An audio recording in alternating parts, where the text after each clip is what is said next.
sampai jam 11 berapa? 45. Kemudian istirahat 11.45. Kita sholat di mana, Pak? Deket enggak?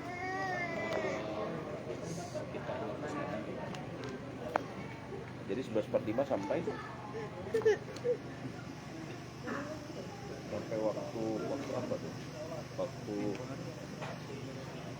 ya ada itunya.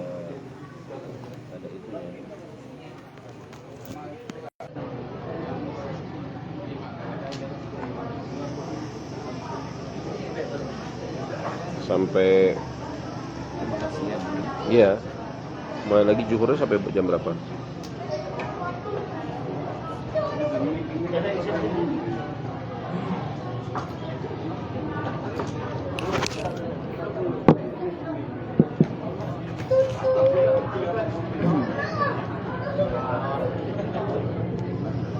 Lagi 13.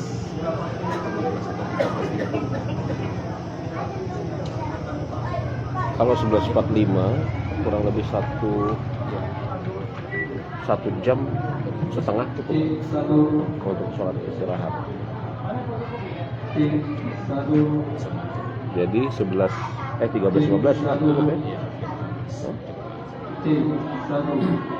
Nah, kemudian 13.15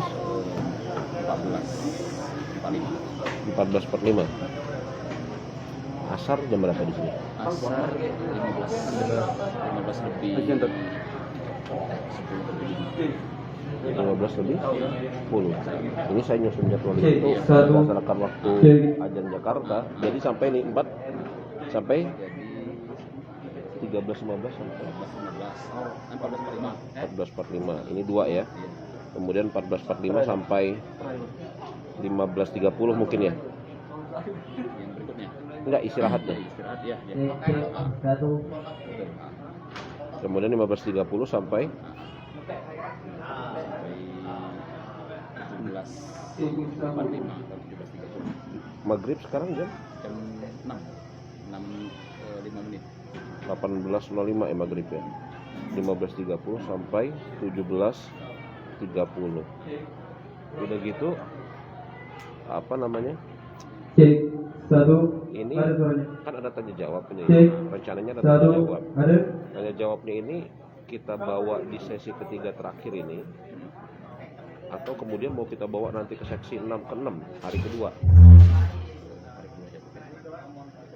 Hari kedua. Jadi yang 17.30 ini nggak ada sesi, nggak ada tanya jawab ya.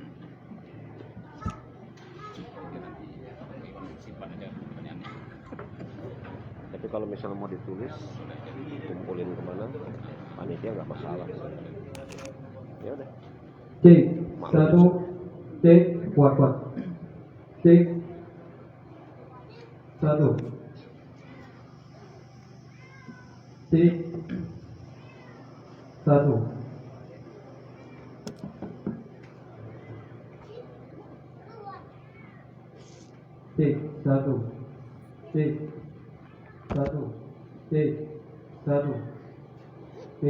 Ane udah minta si siapa? Ustadz Bob untuk jadi kori. Iya. Ngebacain. Oh ya.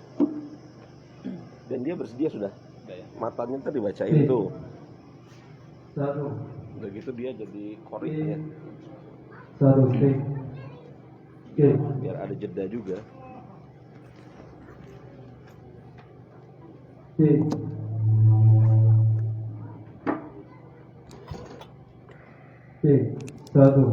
Soalnya kalau 1, 2, 3 kalau apa jadwal yang saya buat itu kan berdasarkan Jakarta ya. Itu hanya apa? Proposal masukan aja. Ini mic saya ya. Gitu ya. Kalau yang ini pembesar suara itu.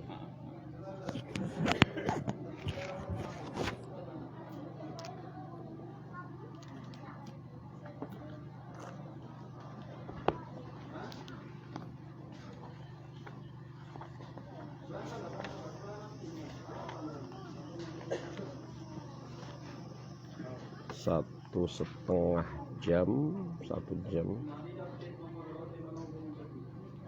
1,5 2 jam.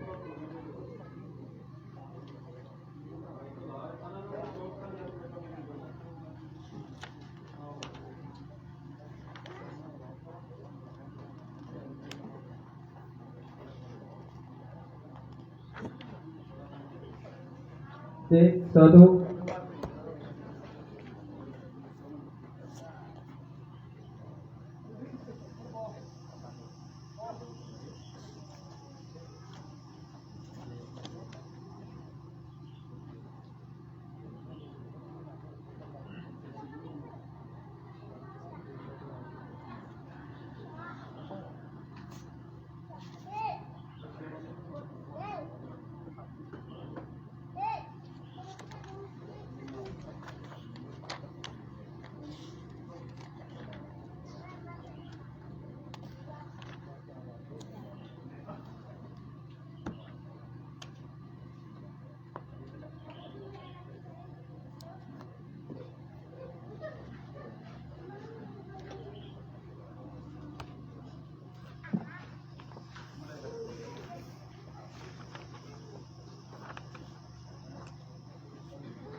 Boleh.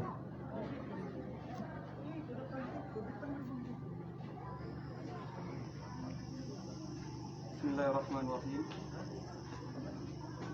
Bismillahirrahmanirrahim. Assalamualaikum warahmatullahi wabarakatuh. Waalaikumsalam warahmatullahi wabarakatuh. Alhamdulillah.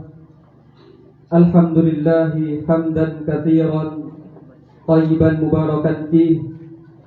Yuhibbu rabbuna wa yarda. Ashhadu an la ilaha illallah wa ashhadu anna Muhammadan abduhu wa rasuluhu sallallahu alaihi wasallam. Qala Allah tabaraka wa ta'ala, ya ayyuhalladzina amanu ittaqullaha haqqa tuqatih wa la tamutunna illa wa antum muslimun, amma ba'd. Ma'asyiral muslimin wal muslimat, al hadirin wal hadirat, a'azani Allah wa iyyakum. Bapak-bapak, ibu-ibu, para hadirin, tamu undangan yang dirahmati Allah Subhanahu wa taala.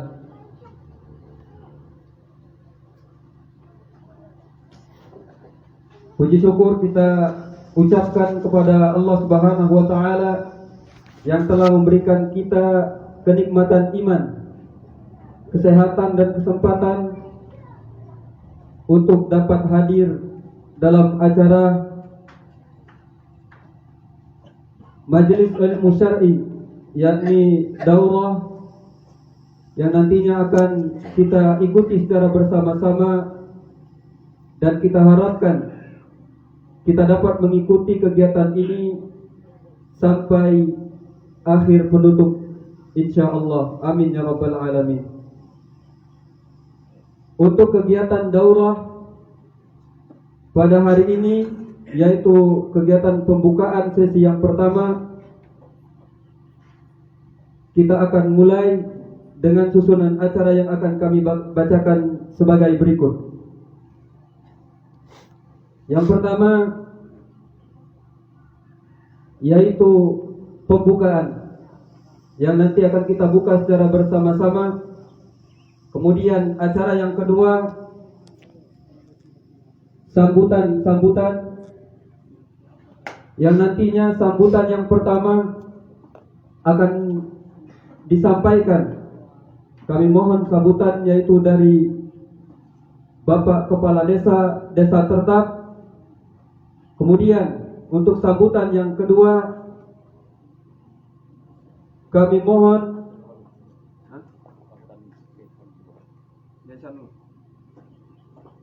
untuk sambutan yang pertama yaitu sambutan dari Ketua Yayasan Ar-Rasyad Islamic School Jarai yang akan disampaikan oleh Ustaz Nof Munandar hafizahullah taala. Kemudian sambutan yang kedua yaitu sambutan dari Bapak Kepala Desa yaitu Desa Tertap. Dan acara yang ketiga kita masuk kepada acara inti yaitu pembahasan materi daurah yang akan disampaikan oleh Al-Ustadzuna Ustadz Abu Asma Andre hafizahullah taala. Baiklah, acara yang terakhir yaitu nantinya adalah acara penutup yang akan kita tutup secara bersama-sama. Masyaallah muslimin, para hadirin dan hadirat yang dirahmati Allah Subhanahu wa taala, marilah kita buka kegiatan daurah kita ini dengan melafazkan lafaz basmalah bismillahirrahmanirrahim. Kemudian acara yang kedua yaitu sambutan. Diawali dengan sambutan yang pertama yaitu sambutan Ketua Yayasan Ar-Rasyad Islamic School yang akan disampaikan oleh Al-Ustadz Nof Munandar. Kepadanya kami persilakan, tafadhol mashkura. Bismillahirrahmanirrahim. Assalamualaikum warahmatullahi wabarakatuh.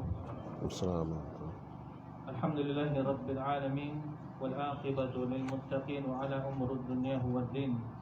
Asyhadu an la ilaha illallah wahdahu la syarika lah wa asyhadu anna Muhammadan abduhu wa rasuluh alladzi la nabiyya ba'dah.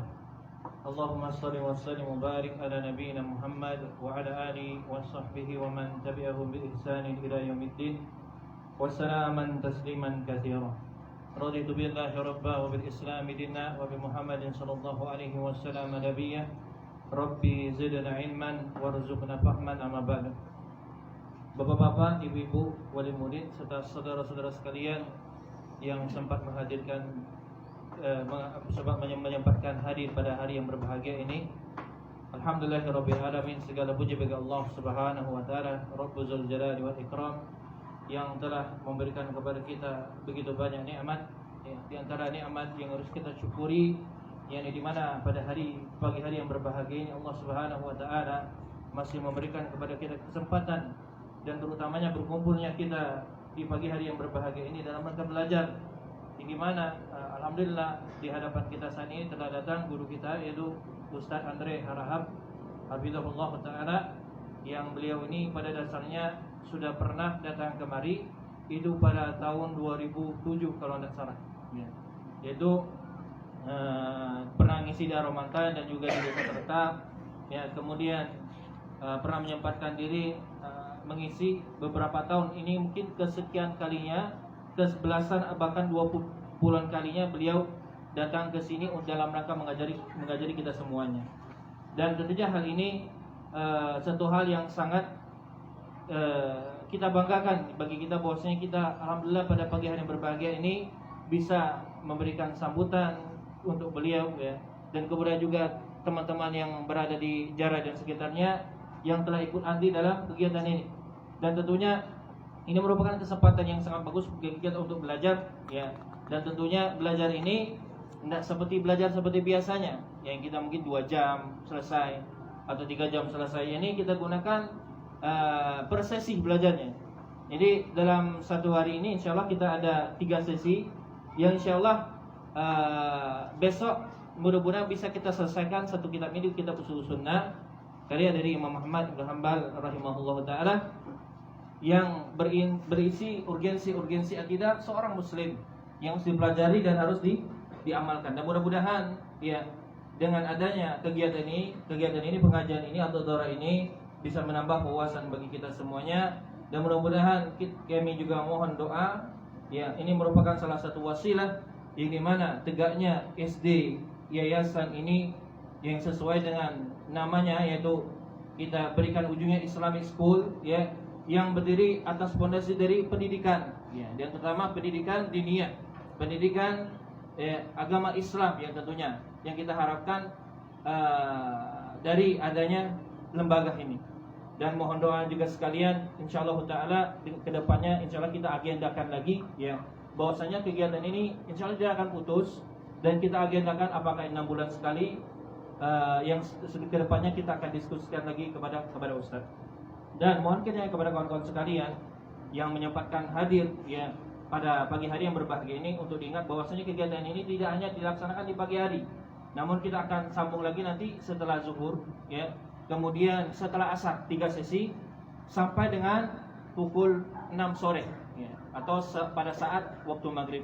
Dan untuk jadwal malamnya, insya Allah apabila kawan-kawan ingin datang bertamu kepada Ustadz, bisa datang ke penantian, ya, di rumah Pak Adli di desa penantian. Insya Allah di sana kita bisa bincang santai di waktu malamnya, memang khusus untuk istirahat beliau.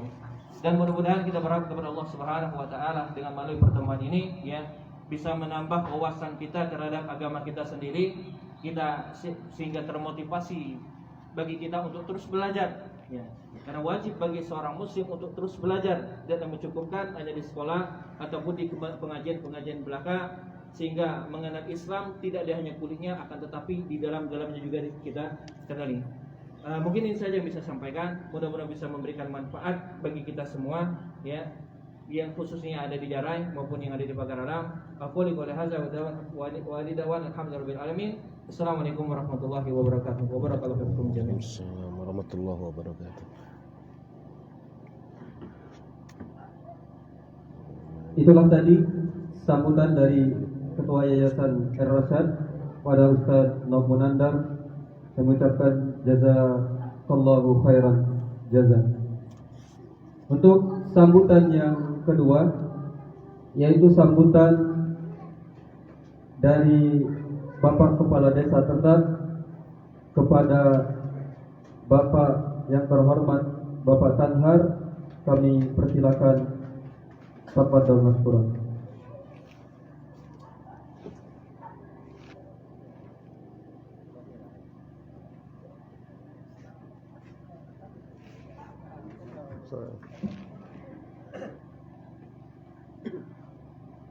Bismillahirrahmanirrahim. Assalamualaikum warahmatullahi wabarakatuh. Waalaikumsalam warahmatullahi wabarakatuh. Alhamdulillahirabbil alamin, wassalatu wassalamu ala asyrofil anbiya wal mursalin wa ala alihi wa sahbihi ajmain.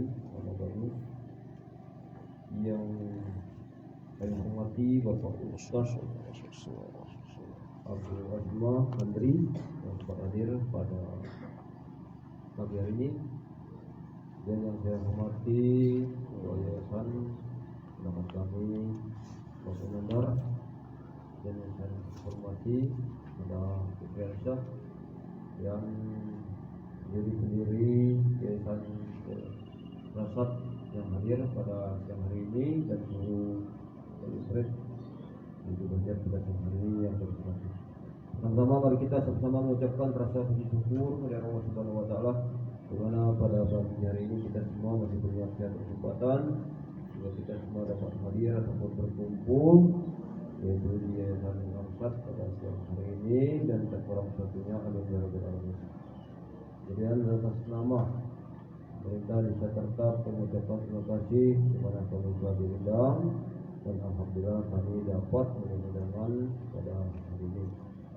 Kemudian dengan mohon maaf pada Bapak Ustaz yang sempat hadir, apabila dalam penyambutan pendapatan maupun ada murid yang belum sempat hadir.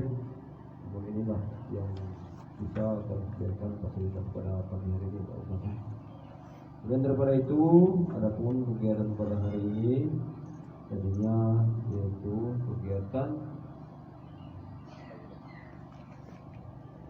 itu daurah, ya, pengajian. Jadi kami pemerintah desa, Pak Ustaz, apa-apa materi yang akan diberikan kami sangat mendukung. Kemudian kami pun akan menerima apa yang diberikan kepada kami. Mudah-mudahan kami dapat mencerna ilmu yang diberikan kepada kami, terutama pada murid dan anak didik yang telah disekolahkan di sini. Dan kami selalu berdoa agar kiranya yaitu Yayasan Al-Arsyad ini terus berkesinambungan, terus berjalan dengan lancar. Apa-apa yang dicita-citakan oleh sendiri-sendiri, yaitu ketua maupun donatur, hendaknya kami sangat mengharapkan agar kiranya yayasan ini sesuai dengan harapan, yaitu yayasan dan pendirinya. Dan kami pun sangat mendukung, pun walaupun materi tidak seberapa, jelas doa Ustaz. Dan kami ikut hadir dalam pembangunan ini dan pendidikannya. Dan anakku juga di sekolah hanya di Yayasan Al-Windar, kan? Di situ ya. Jadi mudah-mudahan ini berlanjut yaitu sampai dengan harapan. Kurang itu saja sambutan singkat dari Pak Ustaz. Jadi kurang perkataan maaf. Lebih banyak terima kasih. Assalamualaikum warahmatullahi wabarakatuh. Waalaikumsalam warahmatullahi wabarakatuh.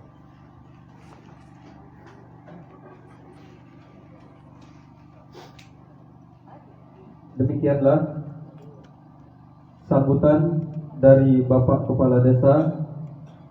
Kami ucapkan kepada Bapak Tanhar terima kasih yang sebesar-besarnya. Untuk acara yang selanjutnya, yaitu kita masuk kepada acara inti dari acara kita, yaitu pembahasan materi daurah yang akan dijelaskan nanti, disampaikan oleh guru kita Al-Ustaz Abu Asma Andre Hafizahullah Ta'ala. Pada beliau kami persilahkan, tafadhal mashkuran.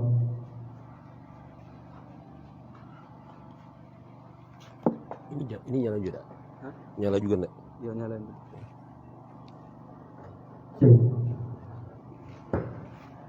Jadi matan yang antum pegang seperti apa? Sama dah. Sama lah.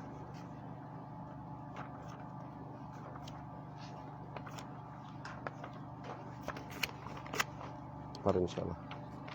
Nah, buka dulu ya.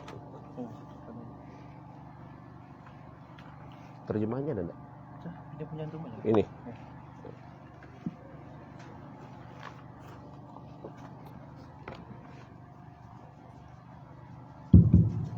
Bismillah. Assalamualaikum warahmatullahi wabarakatuh. Alhamdulillah. Alhamdulillah hamdan katsiran thayyiban barakan fihi kama yuhibbu rabbuna wa yarda. Wa asyhadu an la ilaha illallah wahdahu la syarikalah wa asyhadu anna Muhammadan abduhu wa rasuluhu la nabiyya ba'da ma ba'du. Raditu billahi rabba wa bil islami dina wa bi Muhammad nabiyya wa rasula. Segala puji bagi Allah Subhanahu wa taala, Rabb yang telah memberikan kepada kita berbagai macam nikmat, nikmat Islam, nikmat iman, nikmat sehat walafiat, dan nikmat pada hari ini Allah Subhanahu wa taala mempertemukan kita di sekolah Ar-Rasyad ini, dan kita meminta kepada Allah Subhanahu wa taala agar pertemuan kita ini pertemuan yang Allah Subhanahu wa taala cintai, dan apabila kita berpisah nanti, perpisahan yang Allah Subhanahu wa taala ridhoi, dalam keadaan semakin bertambah baik, bertambah ilmu, bertambah iman, dan bertambah kebaikan-kebaikan, amal-amal soleh. Sebelumnya saya mengucapkan terima kasih kepada kepala desa yang telah memberikan kata sambutan yang sungguh sangat bermanfaat, sekaligus juga ini merupakan bekal kepada kita semua untuk melanjutkan program-program kebaikan-kebaikan yang sedang kita usahakan di tempat ini. Dan kemudian secara pribadi saya menyampaikan terima kasih kepada teman-teman yang telah menjadi sebab sehingga bisa ada acara yakni daurah yang kita kerjakan, kita lakukan hari ini, dan insyaallah ta'ala sampai besok hari. Jemaah rahimani wa rahimakumullah, sebagaimana yang tadi telah dimaklumi, telah diberikan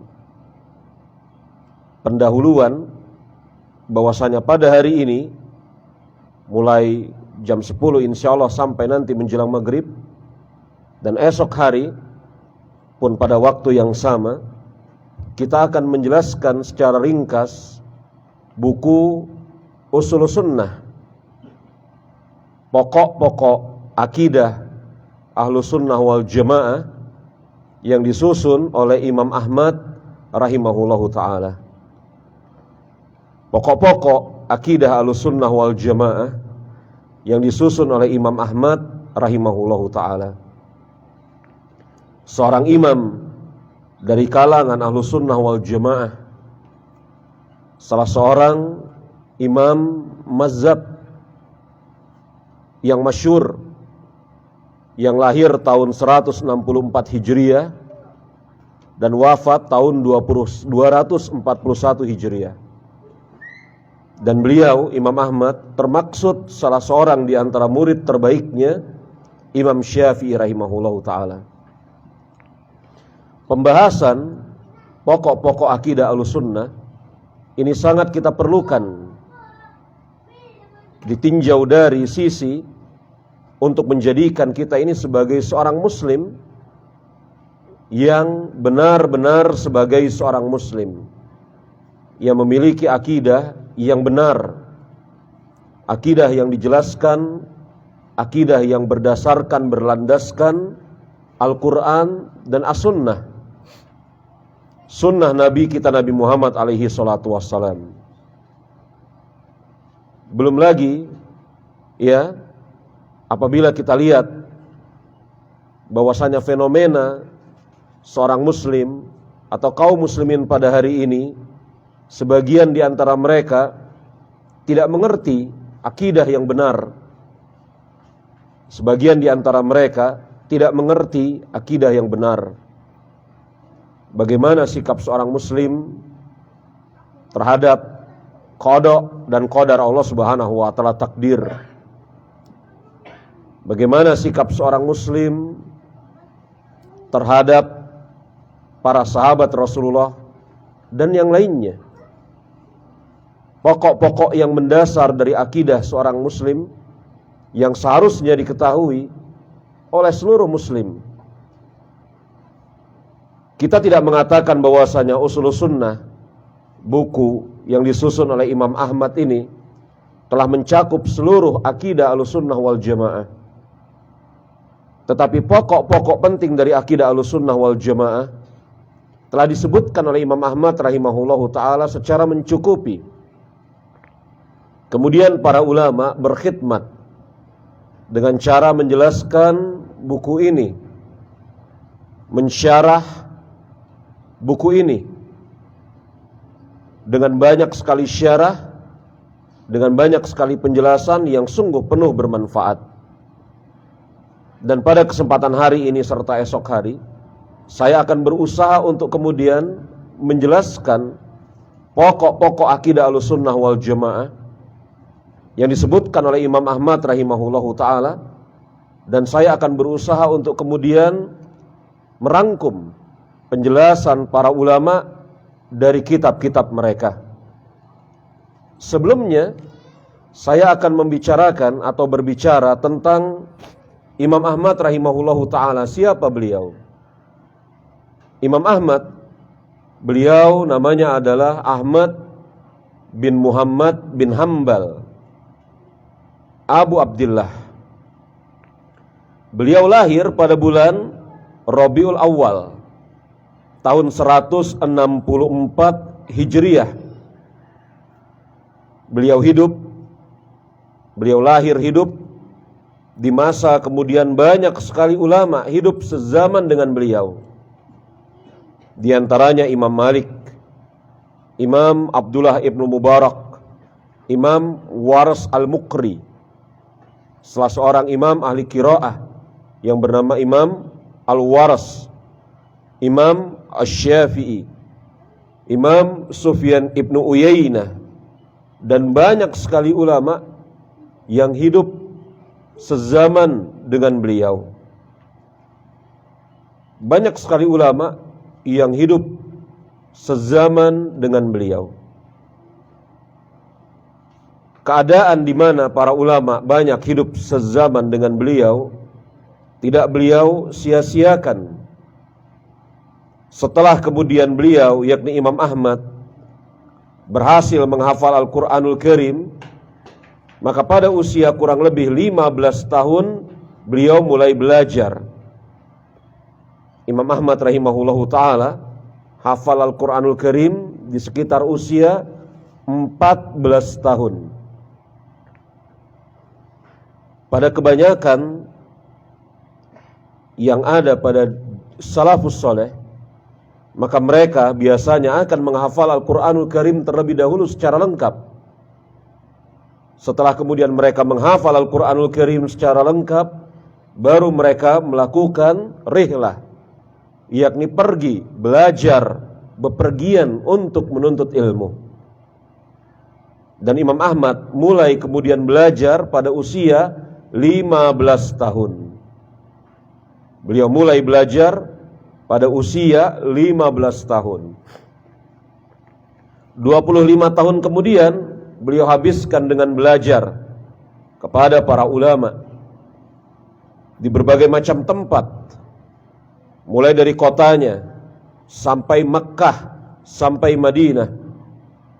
Maka di Mekkahlah beliau bertemu dengan Imam Asy-Syafi'i. Tetapi Imam Ahmad rahimahullahu ta'ala tidak ditakdirkan bertemu dengan Imam Malik. Imam Ahmad bin Hambal rahimahullahu ta'ala menikah pada saat usia beliau 40 tahun dengan seorang wanita yang bernama Abasah. Dan dari pernikahan dengan Abasah lahirlah seorang anak yang bernama Saleh.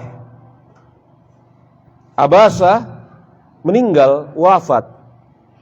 Kemudian Imam Ahmad rahimahullahu ta'ala menikah dengan seorang wanita yang bernama Raihanah. Dan dari pernikahannya dengan Raihanah, Imam Ahmad memiliki anak yang bernama Abdullah. Maka Saleh adalah kakaknya Imam Ahmad, seayah lain ibu. Raihanah meninggal, maka Imam Ahmad tidak menikah lagi sampai beliau wafat. Imam Ahmad tidak menikah lagi sampai beliau wafat. Ya, yakni Imam Ahmad memiliki 2 orang anak. Yang pertama Saleh dari istrinya yang bernama Abasah, dan yang kedua Abdullah dari istrinya yang bernama Raihanah. Pada usia 40 tahun itu, mulailah Imam Ahmad rahimahullahu ta'ala menyebarkan ilmu yang selama 25 tahun siang dan malam beliau pelajari. Jadi selama 25 tahun siang malam beliau belajar, maka pada usia 40 tahun beliau menyebarkan ilmu. maka duduk sekian banyak ulama yang akhirnya menjadi sekian banyak murid yang akhirnya menjadi ulama-ulama besar. Di antara murid Imam Ahmad, kalau saya tidak berlebihan, di antara murid Imam Ahmad yang paling besar adalah Imam Bukhari. Imam Bukhari, penyusun kitab Sahih Bukhari, itu muridnya Imam Ahmad. Kemudian Imam Muslim, Imam Abu Daud, Imam At-Tirmizi, dan yang lainnya. Ya, Bukhari, Muslim, Abu Daud, Tirmizi, dan yang lainnya. Ya, sehingga kemudian jemaah rahimani wa rahimakumullah, Imam Ahmad belajar dari banyak ulama dan menghasilkan banyak ulama. Kalau kita melihat buku yang disusun oleh Imam Ahmad yang berjudul Musnad Imam Ahmad, maka Musnad Imam Ahmad beliau riwayatkan tidak kurang dari 280 orang gurunya. Jadi Imam Ahmad meriwayatkan hadis tidak kurang dari 280 orang guru beliau. Dan Imam Ahmad memiliki kitab yang banyak serta membawa manfaat. Mungkin kitab beliau yang paling berharga adalah kitab Musnad yang berisi 30.000 lebih hadis Rasulullah Sallallahu Alaihi Wasallam. Kemudian kitab Az-Zuhud, kemudian berbagai macam fatwa beliau yang dikumpulkan oleh murid-muridnya, yang fatwa-fatwa tersebut biasanya diberi judul Masail Ahmad bin Hanbal. Imam Ahmad bin Hanbal rahimahullahu ta'ala betul-betul sosok yang memadukan antara ilmu dengan ibadah. Sosok seperti ini jarang, memadukan antara ilmu dengan ibadah. Hal ini dipersaksikan oleh anaknya Abdullah. Abdullah bin Ahmad mengatakan bahwasanya apa? Bahwasanya ayahku sholat setiap hari, setiap malam itu tidak kurang dari 300 rakaat. Jadi sehari semalam Imam Ahmad sholat tidak kurang dari 300 rakaat. Sholat wajibnya, sholat sunnatnya, sholat tahajudnya, sholat mutlaknya tidak kurang 300 rakaat.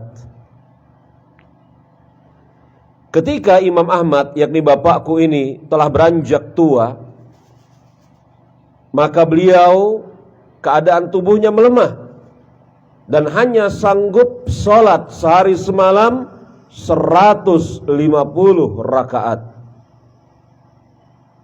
Allahu Akbar.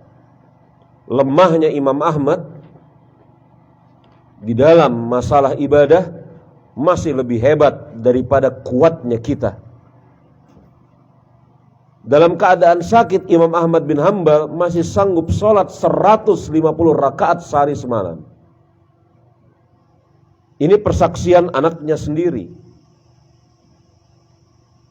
Imam Ahmad bin Hanbal betul-betul sosok yang mengumpulkan antara ilmu dengan amal. Makanya jemaah rahimani wa rahimakumullah, gurunya sendiri yang bernama Imam Syafi'i memuji Imam Ahmad sambil mengatakan, Ahmad bin Hanbal itu adalah imam dalam 8 hal. Yang pertama, imam dalam fikih. Yang kedua, imam di dalam bahasa. Yang ketiga, imam di dalam ilmu Al-Quran. Yang keempat, imam di dalam kefakiran, yakni keadaan beliau yang fakir miskin, tidaklah kemudian menyebabkan beliau terjatuh kepada berbagai macam keburukan. Beliau hadapi kemiskinan, beliau hadapi kefakiran dengan tabah, dengan jalan yang telah ditempuh oleh para ulama sebelumnya, bahkan oleh para nabi dan rasul. Imam di dalam kefakiran, kemudian imam di dalam masalah zuhud, imam di dalam masalah wara, yakni kehati-hatian, dan imam di dalam masalah sunnah. Imam Ahmad imam di dalam 8 perkara, kata gurunya Imam Syafi'i rahimahullahu ta'ala. Imam Syafi'i sendiri mengatakan, saya keluar dari Baghdad dan tidak saya tinggalkan seseorang yang lebih mulia di Baghdad melainkan Ahmad bin Hanbal. Dan saya tidak tahu ada orang yang sangat berilmu di Baghdad kecuali Ahmad bin Hanbal. Pujian dari gurunya sendiri, yakni Imam Syafi'i. Belum lagi pujian dari orang-orang sejawatnya, semisal dari Imam Abu Ubaid Qasim bin Salam, yang mengatakan bahwasanya ilmu berhenti pada 4 orang. Tongkat ilmu berhenti pada 4 orang. Yang pertama pada Abu Bakar bin Abi Syaibah, dan yang kedua pada Ahmad bin Hanbal, yang ketiga pada Ali ibnul Madini, dan yang keempat pada Yahya bin Ma'in. Ilmu berhenti pada 4 orang: Ahmad bin Hanbal, Ibnu Abi Syaibah, Ali ibnul Madini, dan Yahya bin Ma'in. Maka jemaah rahimani wa rahimakumullah, sampai-sampai para ulama semisal Imam Abu Hatim Ar-Razi, beliau mengatakan, "Idza ra'aita may yuhibbu Ahmad bin Hanbal fa'lam annahu sahibu sunnah." Apabila engkau melihat ada seseorang yang mencintai Ahmad bin Hanbal, ketahuilah bahwasanya dia adalah seseorang ahlu sunnah. Sampai-sampai kemudian untuk membedakan apakah orang tersebut termaksud ahlu sunnah wal jamaah atau tidak, lihat bagaimana kecintaannya kepada Ahmad bin Hanbal. Apabila orang tersebut mencintai Ahmad bin Hanbal, maka ketahuilah bahwasanya dia adalah seseorang ahlu sunnah wal jamaah. Maka jemaah rahimani wa rahimakumullah, dengan alasan-alasan yang sedemikian banyak, dengan alasan-alasan yang sedemikian banyak, yang sebagian kecil tadi saya sampaikan, maka dengan alasan-alasan tersebut saya memilih untuk kemudian pada hari ini sampai esok hari kita akan membahas kitab yang penuh manfaat dari seorang ulama yang membawa banyak keutamaan di dalam hidupnya dan menyebarkan kebaikan yang sangat banyak sepanjang hayatnya, kitab Ushul Sunnah yang disusun oleh Imam Ahmad bin Hanbal rahimahullahu ta'ala. Dengan memohon pertolongan dari Allah subhanahu wa ta'ala, maka kita akan mulai membahas buku Imam Ahmad ini, kitab Ushul Sunnah. Dan alhamdulillah fotokopiannya, matannya ada di hadapan antum. Boleh dibaca? Jalur riwayatnya dibaca. Gimana? Iya. Bismillahirrahmanirrahim. Qala al-Imam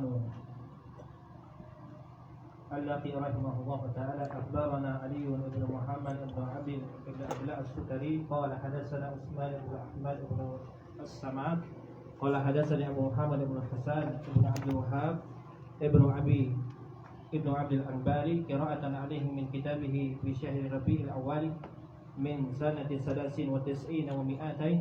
Qala hadatsana Abu Ja'far Muhammad ibn Sulaiman al-Minqari al-Basri bitinisa qala hadatsani Abdus ibn Malik al-Attar qala sami'tu Abu Abdullah Ahmad ibn Muhammad ibn Hanbal rahimallahu ta'ala yaqul usul sunnah indana at-tamassuku bima kana 'alaihi Baik. ashabu Rasulullah sallallahu alaihi wasallam.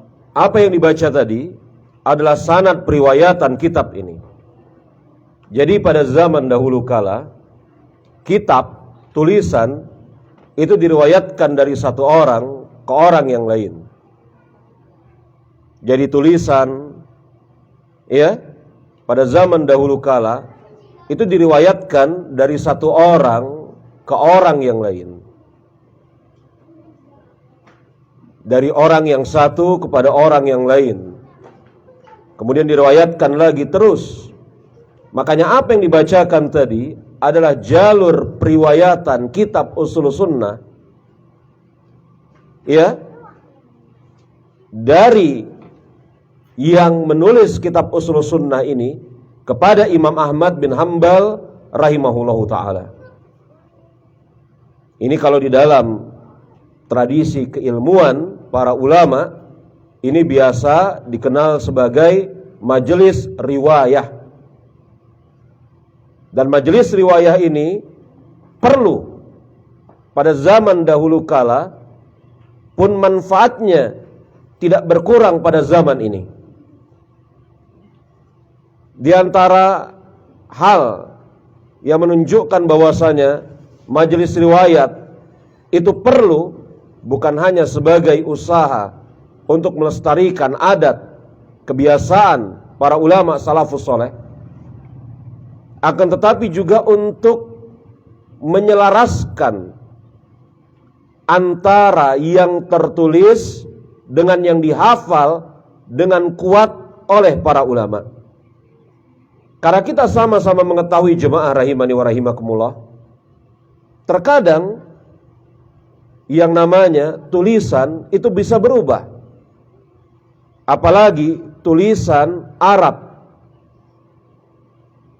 Kalau ada suatu huruf yang kemudian tanpa sengaja huruf ya-nya yang seharusnya bertitik 2, kemudian titik yang 1 pudar hilang, maka dia tidak terbaca ya lagi tetapi terbaca ba.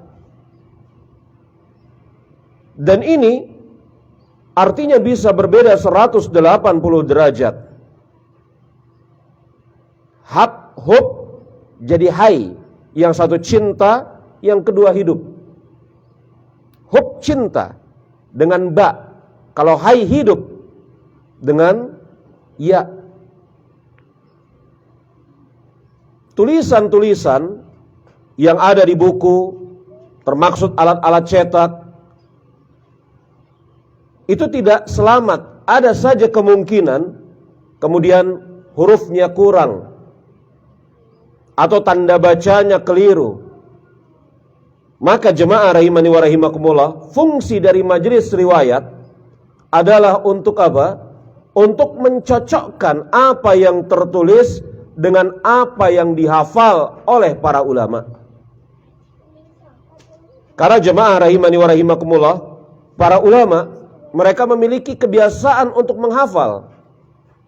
Yang hafalan tersebut mereka terima dari guru mereka, yang kemudian mereka ulang-ulang, kemudian mereka diktekan kepada murid-muridnya. Terjaga hafalan. Agama Islam ini agama yang luar biasa. Jangan Anda bayangkan bahwasannya yang dihafal oleh para ulama, para penuntut ilmu, itu hanya semata-mata Al-Quranul Karim. Yang dihafalkan oleh para ulama, penuntut ilmu, Al-Quranul Karim. Yang dihafalkan oleh mereka hadis Rasulullah.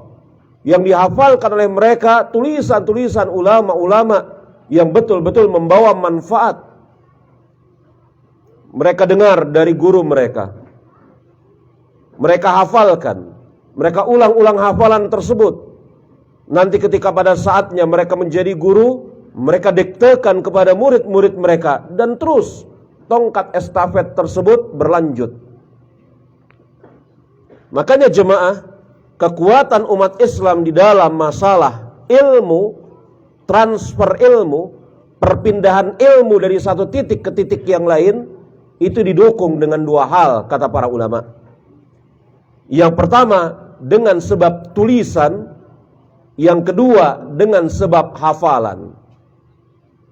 Ya, dengan sebab yang pertama tulisan, yang kedua dengan sebab hafalan.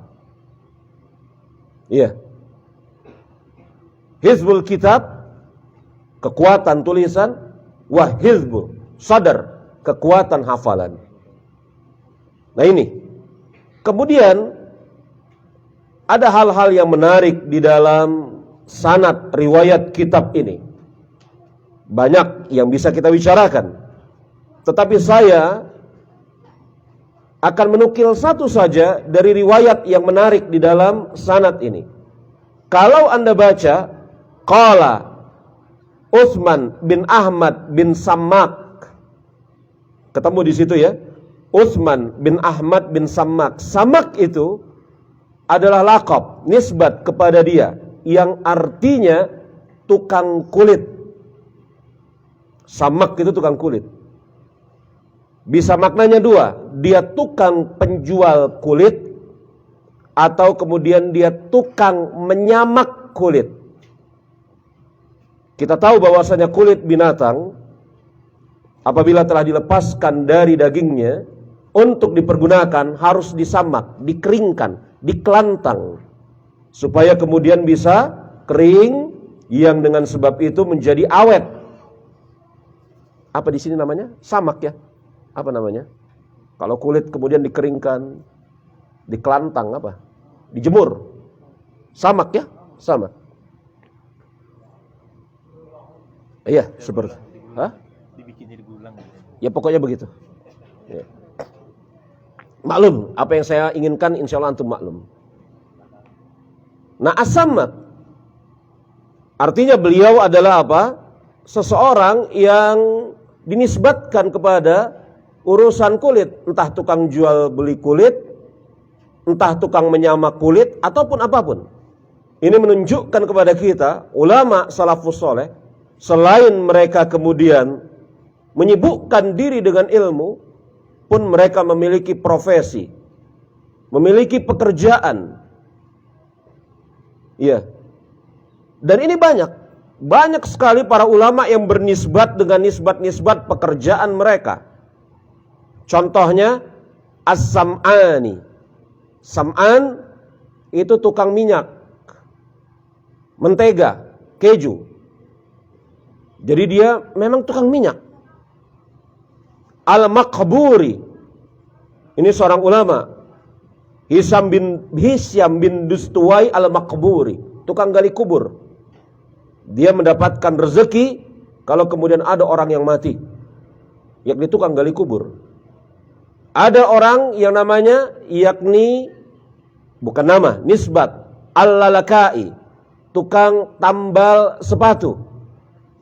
Bahkan ulama muasirin As-Sa'ati, ayahnya Syekh Muhammad Nasiruddin Al-Albani, itu bergelar As-Sa'ati, yakni tukang jam.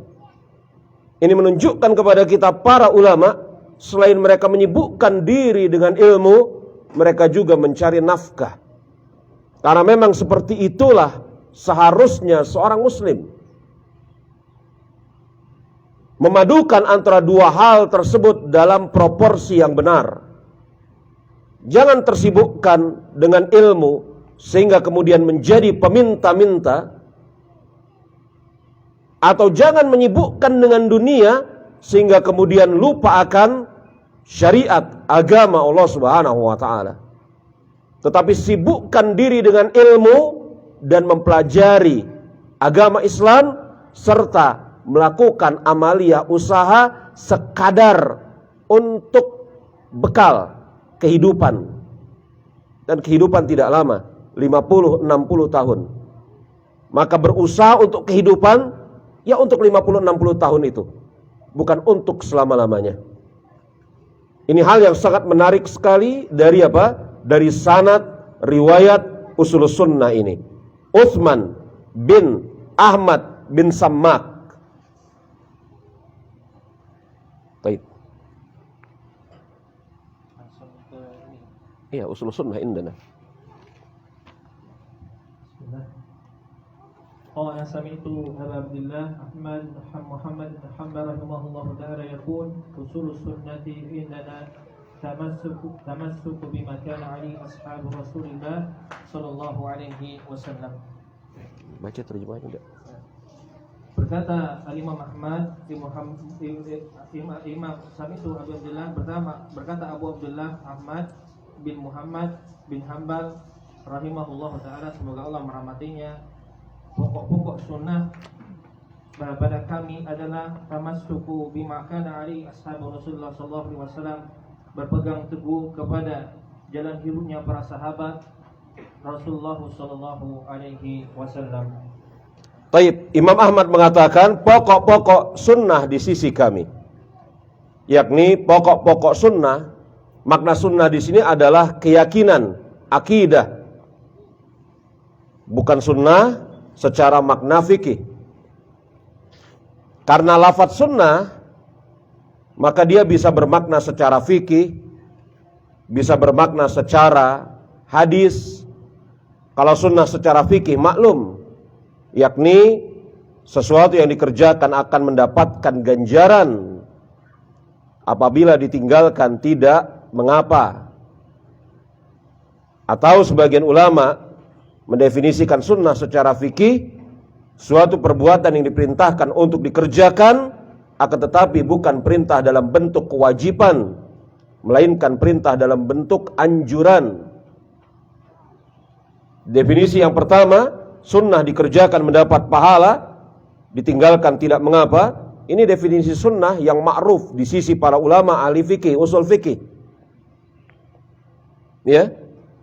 Adapun definisi kedua, sunnah adalah suatu perbuatan yang diperintahkan untuk dikerjakan, akan tetapi perintah tersebut tidak dalam makna wajib tetapi anjuran. Ini juga definisi fikih ma'ruf yang diberikan oleh Imam Ibnul Qayyim dan dibela juga oleh Syekh Muhammad bin Shalih Al-Utsaimin rahimahullahu taala. Tetapi yang dimaksud sunnah di sini bukan definisi sunnah atau sunnat seperti itu. Bukan juga sunnah di sini adalah maknanya hadis. Segala sesuatu yang didengar, dinukil, dilihat, diperbuat, disetujui oleh Rasulullah sallallahu alaihi wasallam, baik berupa ucapan maupun perbuatan, tingkah laku, tindak tanduk beliau, itu sunnah menurut ulama ahli hadis. Bukan seperti itu, tetapi sunnah di sini maksudnya adalah keyakinan, kepercayaan, akidah. Jadi perkataan pokok-pokok sunnah di sisi kami, maka di sisi Ahlussunnah wal Jamaah, pokok-pokok sunnah, keyakinan di sisi Ahlussunnah wal Jamaah, pokok-pokok sunnah, pokok-pokok keyakinan di sisi Ahlussunnah wal Jamaah. Apa dia? Kata Imam Ahmad bin Hanbal rahimahullahu ta'ala, adalah berpegang teguh dengan jalan yang dijalani oleh para sahabat Rasulullah sallallahu alaihi wasallam. Ini hal yang membedakan antara Ahlussunnah wal Jamaah dengan selain mereka. Ini yang membedakan antara Ahlussunnah wal Jamaah dengan selain mereka. Iya, karena jemaah rahimani wa rahimakumullah, kaum muslimin siapapun dia, kalau kemudian dikatakan apakah kalian beramal dengan Al-Quran dan dengan sunnah Rasulullah, maka niscaya akan mengatakan, iya, kami akan beramal dengan Al-Quran dan sunnah Rasulullah. Tetapi kalau ditanya, apakah kalian atau dengan cara apa kalian beramal berdasarkan Al-Quran dan As-Sunnah tersebut?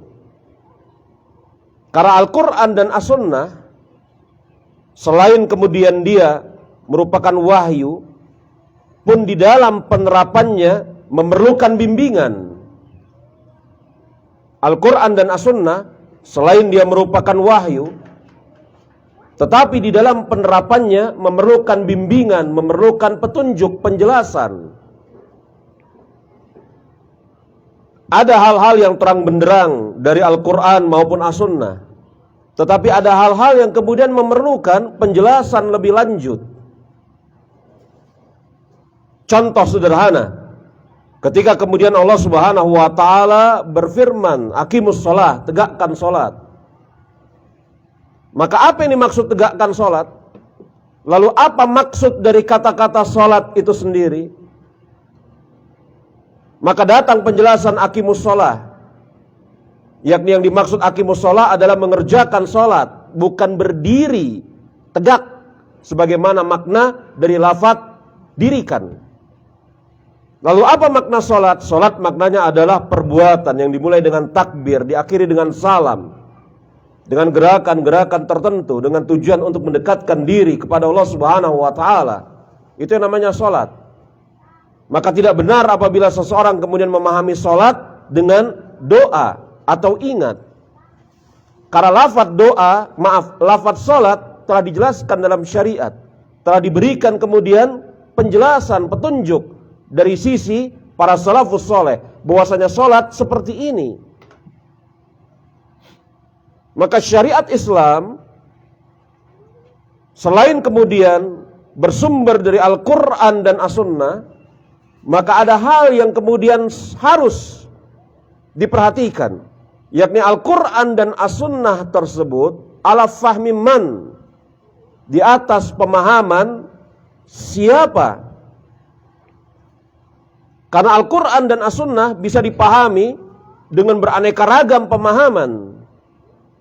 Saya berikan contoh, ketika kemudian sebagian orang mengatakan bahwasanya mungkin saja ada nabi setelah Nabi Muhammad alaihi salatu wassalam, mungkin saja.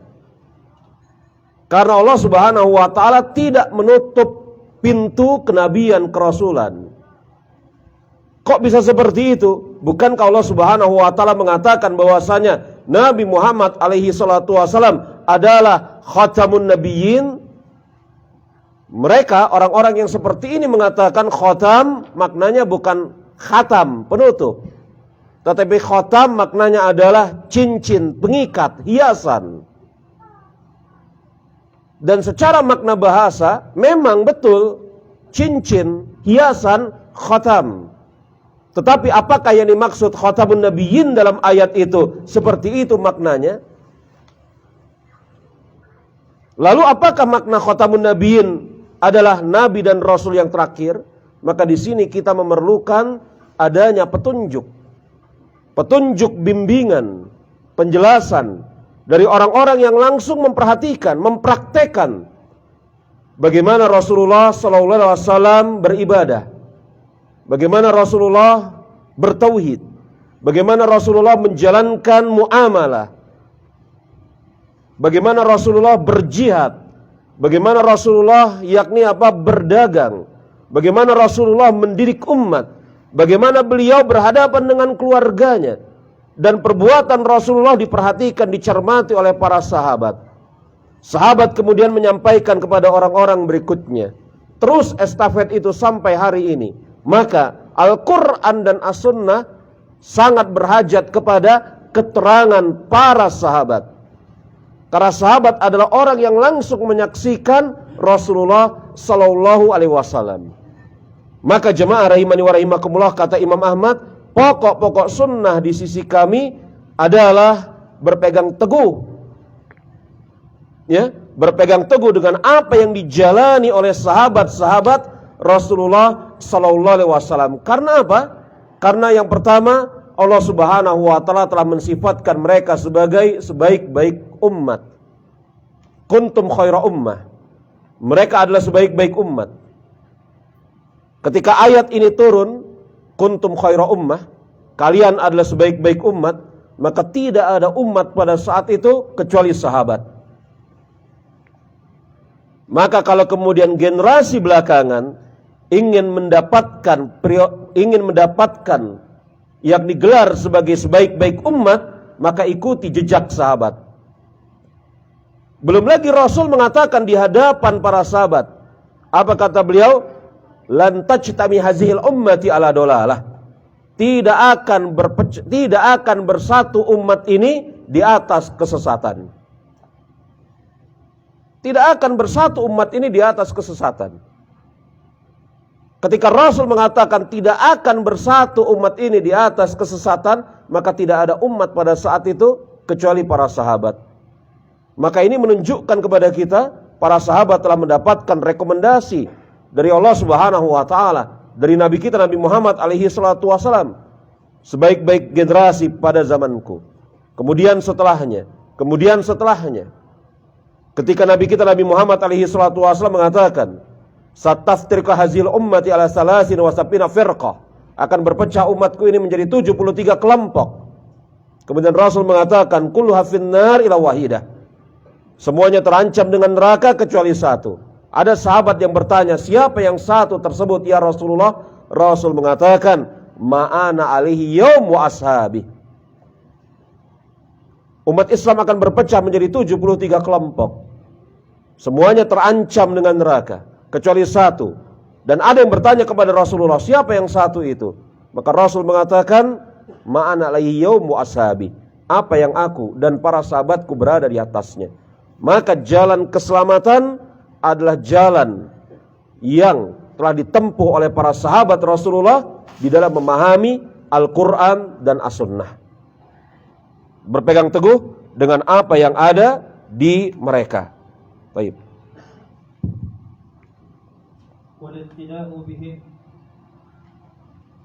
Lanjut. Wa tarkul bid'ah wa kullu bid'atin fahiya dhalalatun wa tarkul khusumat wal julusi ma'a ashabil ahwa wa tarkul mira'i. Baik. Dan Imam Ahmad mengatakan wa tarkul bid'ah wa kullu bid'atin fahiya dhalalah, dan meninggalkan perbuatan bid'ah. Meninggalkan perbuatan bid'ah. Iya. Bid'ah adalah cara yang baru di dalam beragama, yang dibuat-buat oleh seseorang dengan tujuan untuk mendekatkan diri kepada Allah Subhanahu wa taala. Ini sebagaimana definisi Imam Asy-Syatibi. Imam Syatibi mengatakan thariqah fid din. Apa definisi bid'ah? Thariqah fid din, jalan di dalam agama. Jadi salah kalau ada orang yang kemudian mengatakan bahwasanya urusan dunia, semisal HP, semisal motor, semisal mobil, semisal pesawat, perkara bid'ah. Itu salah. Yang berbicara masalah ini, yang berbicara seperti itu tidak merujuk kepada ucapan para ulama. Para ulama semisal Asy-Syatibi mengatakan bid'ah itu thariqatu fid din, yakni jalan di dalam agama, bukan di dalam urusan keduniaan kalian. Kalau di dalam urusan keduniaan kalian, Rasul kita mengatakan, antum a'lamu bi umuri dunyakum. Kalian lebih paham urusan dunia kalian. Tapi yang namanya bid'ah, yakni thariqah fid din, jalan di dalam agama yang diada-adakan, yang menyerupai syariat, bukan syariat itu sendiri, mirip kayak syariat, yang kemudian orang yang melakukannya bertujuan untuk mendekatkan diri kepada Allah Subhanahu wa taala. Ini kata Imam Syatibi rahimahullahu taala dalam kitab beliau Al-I'tisam, jalan di dalam agama yang diada-adakan, yang dia mirip dengan agama Islam itu sendiri, tetapi bukan. Dimodifikasi, dibuat seakan-akan kemudian mirip kayak ajaran agama Islam. Ditempel, ditambal, diambil yakni apa? Ibadah-ibadah di dalam agama Islam diberikan, ditempelkan, disandarkan kepada suatu amal yang hakikatnya bukan amalan syariat. Ya. Tujuannya apa? Tujuannya orang yang melakukannya, tujuannya sudah barang tentu. Ketika ditanya, apa tujuannya melakukan perbuatan ini? Maka tujuannya melakukan perbuatan itu untuk mendekatkan diri kepada Allah Subhanahu wa taala. Nabi kita Nabi Muhammad alaihi salatu wasallam menasihatkan bahwasanya apa? Bahwasanya yang namanya perbuatan bid'ah itu perbuatan yang tertolak. Beliau mengatakan, man ahdatsa fi amrina hadza ma laysa minhu fa huwa raddun. Siapa yang mengada-adakan di dalam urusan agama kami ini yang tidak ada di dalamnya, maka dia tertolak. Maka amalia bid'ah tertolak, tidak diterima oleh Allah Subhanahu wa taala. Kalau ada yang bertanya, bagaimana mungkin Anda mengatakan amalia bid'ah tertolak? Bukankah menerima dan menolak suatu amal itu hak prerogatif Allah Subhanahu wa taala? Kita katakan iya. Tetapi Nabi kita Nabi Muhammad alaihi salatu wasallam telah mengatakan secara jelas dan tegas bahwasanya amaliyah bid'ah tidak diterima oleh Allah Subhanahu wa taala. Man ahdatsa fi amrina hadza ma laysa minhu fa huwa raddun. Dan Imam Ahmad mengatakan wa kullu bid'atin fahiyad dolalah, dan setiap bid'ah itu sesat. Karena memang seperti itu dalam hadis yang dikeluarkan oleh Imam At-Tirmizi, Nabi kita Nabi Muhammad alaihi salatu wasallam mengatakan kullu bid'atin dolalah. Setiap bid'ah itu adalah perbuatan yang tercela, sesat. Tidak ada yang namanya bid'ah yang baik di satu sisi, yang buruk di sisi yang lain. Dalam hadis yang dikeluarkan oleh Imam Tirmizi jelas-jelas Nabi kita Nabi Muhammad alaihi salatu wasallam mengatakan wa kullu bid'atin dolalah, yakni setiap bid'ah itu perbuatan yang tercela, perbuatan yang sesat. Kemudian di antara keyakinan Ahlussunnah wal Jamaah adalah mereka meninggalkan perdebatan. Meninggalkan perdebatan, apalagi di dalam pokok-pokok urusan agama. Karena jemaah rahimani wa rahimakumullah, ya, sebagian Nabi kita Nabi Muhammad alaihi salatu wasallam mengatakan inna abghadur rijali ilallahi aladul khasim. Sesungguhnya orang yang paling dibenci oleh Allah Subhanahu wa taala adalah orang yang suka sekali berbantah-bantahan. Orang yang dibenci oleh Allah Subhanahu wa taala adalah orang yang suka sekali berbantah-bantahan. Ja'far bin Muhammad, semoga Allah Subhanahu wa taala merahmati beliau, mengatakan, "Iyakum wal khusumata fid din." Hendaklah kalian meninggalkan apa yang namanya perdebatan di dalam agama.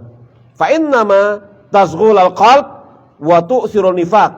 Karena perdebatan di dalam agama ini menyibukkan hati dan mewariskan kemunafikan.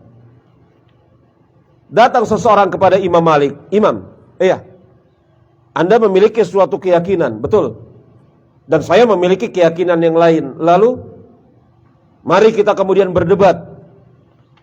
Untuk apa? Kalau kemudian Anda kalah debat dengan saya, maka Anda wajib mengikuti pendapat saya. Lalu bagaimana kalau saya yang menang?" kata Imam Malik.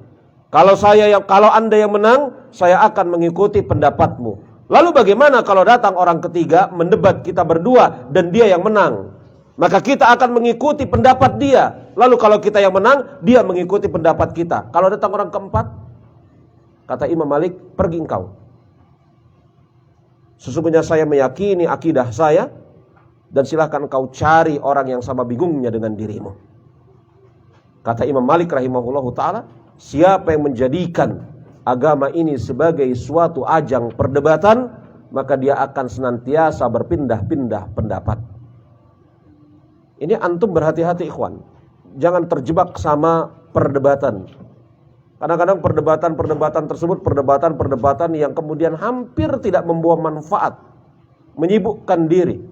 Padahal di satu sisi dan di sisi yang lain banyak hal yang mesti kita pelajari, banyak hal yang mesti kita dalami, banyak hal yang mesti kemudian kita ilmui. Apalagi kalau kemudian yang memprihatinkan, orang-orang yang masuk ke dalam ajang perdebatan tersebut adalah orang-orang yang tidak memiliki kapasitas. Anda bayangkan coba, ada orang-orang yang tidak memiliki kapasitas masuk di dalam ajang perdebatan. Maka yang terjadi bukan ilmu yang tampak, tetapi kebodohan. Maka Ahlussunnah wal Jamaah tidak mudah untuk berdebat. Ketika mereka berdebat itu adalah pilihan yang terakhir. Ketika mereka berdebat itu dengan tujuan untuk menegakkan hujjah. Ya, bukan hobi mereka di dalam masalah ini. Dan Imam Ahmad mengatakan wajulus ma'asabil bidah ahwa, dan hendaklah kalian berhati-hati dari duduk bersama orang-orang yang terpengaruh dengan hawa nafsunya. Karena jemaah rahimani wa rahimakumullah, ketahuilah bahwasanya manusia itu Ya, yakni apa? Saling memberi pengaruh. Manusia itu adalah makhluk sosial yang bisa memberi pengaruh dan bisa terpengaruhi. Manusia itu makhluk sosial yang saling memberi pengaruh. Bisa memberi pengaruh, bisa dipengaruhi. Kalau kemudian dia duduk bersama orang yang buruk, maka bisa jadi dan sangat rentan dia terpengaruh keburukan orang tersebut. Makanya Nabi kita Nabi Muhammad alaihi salatu wassalam memberikan percontohan yang sangat indah dalam masalah ini, yakni permisalan teman duduk yang soleh dengan permisalan teman duduk yang buruk. Jalisis su wa jalisus soleh. Teman duduk yang baik semisal penjual minyak wangi. Kalau engkau tidak diberi minyak wangi, kalau engkau tidak membeli, minimal engkau akan terciprat wanginya. Sedangkan permisalan teman duduk yang buruk, yakni seperti tukang pandai besi. Ini bukan mencela pekerjaan. Kalau tidak, wajahmu, tubuhmu bau asap, atau minimal kemudian pakaianmu terbakar. Lihat ini. Maka seorang muslim kemudian harus memperhatikan dengan siapa dia berteman. Maka harus seorang muslim memperhatikan teman duduk mana yang dia ajak untuk berteman. Karena apa? Karena kata Nabi kita Nabi Muhammad alaihi salatu wassalam, almar'u ma'ad-dini khalili, falyanzur ma'ahadukum man yukhallil. Seseorang itu agamanya berada di atas agama teman dekatnya, maka hendaklah dia memperhatikan siapa yang dia jadikan sebagai teman. Baik.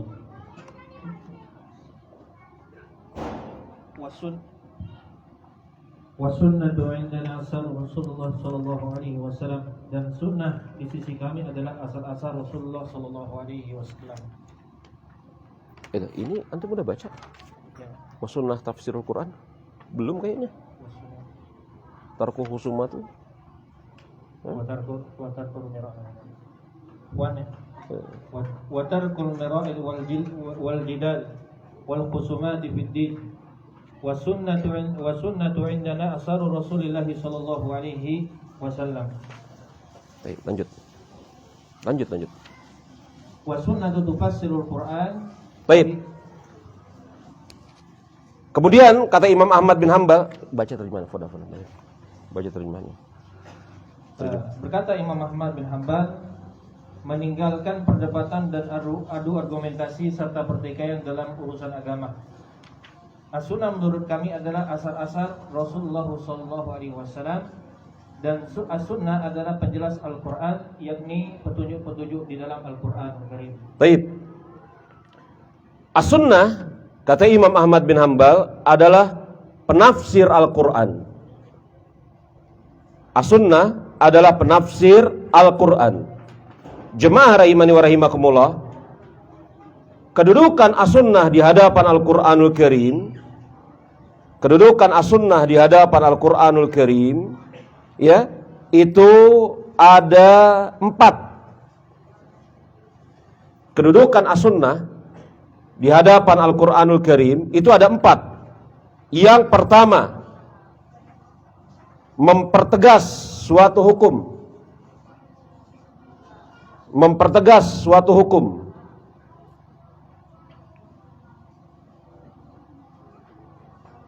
Ya, yakni apa? Al-Quran telah menyebutkan adanya suatu hukum, dan kemudian di sana as-sunnah, yakni hadis Rasulullah, kembali mempertegas hukum tersebut. Tidak mendatangkan sesuatu yang baru, tidak mendatangkan sesuatu tambahan. Disebutkan di dalam Al-Quran hukumnya, kemudian as-sunnah menyebutkan juga hukumnya, penegas dari kandungan Al-Quranul Karim. Contohnya riba. Di dalam Al-Quran disebutkan hukum riba.